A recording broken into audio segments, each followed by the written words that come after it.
This is the best that Marvel's got, especially with Phase 5 kicking off with Ant-Man's failure. I think the MCU's pretty much great days are behind them.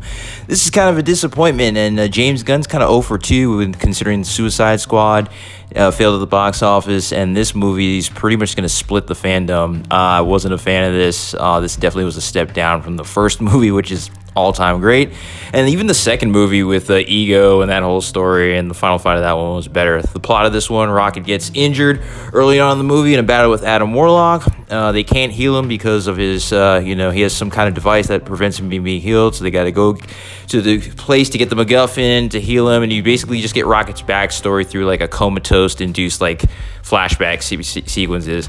The characters are pretty much the same as from Endgame. This is new Gamora. They got brought back from the past timeline, so she hates Peter Quill, and Peter's trying to get back with her, and he's all depressed and shit. Nebula's pretty much, she's actually the leader in this whole movie. She does all the heavy lifting. She's like invincible, Mega Man powers. Drax the same big dumb goofball that he's always been. He actually has a couple more better fight sequences though than he has had in his previous encounters. Mantis, her telepathic abilities really get put on display. She's towards the end of the movie. She does some really crazy stuff. She's pretty cool in this one.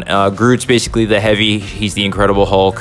He can grow 50 feet tall. He can pull 8 arms out, hold guns. He can shoot everybody. He's invincible, basically, or whatnot. And like I said, the backstory for Rocket, it's kind of boring. It's kind of sad. I don't even think it's for kids, honestly. It just kind of drags on. It could have been handled in the first 20 minutes of the movie.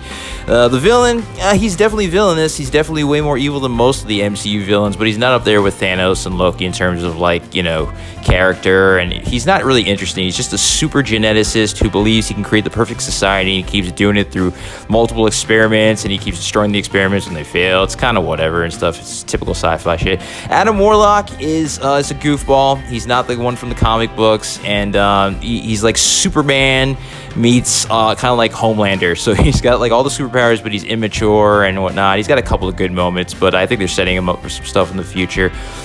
Didn't really care for Rocket's backstory. You could have covered this in like 20 minutes of the movie. They spend way too much along with time doing his backstory. The whole will they won't they thing with Peter Quill and Gamora. Are they gonna get back together or not? The whole sitcom thing, it's kind of whatever. It just wears thin after the first 10 minutes.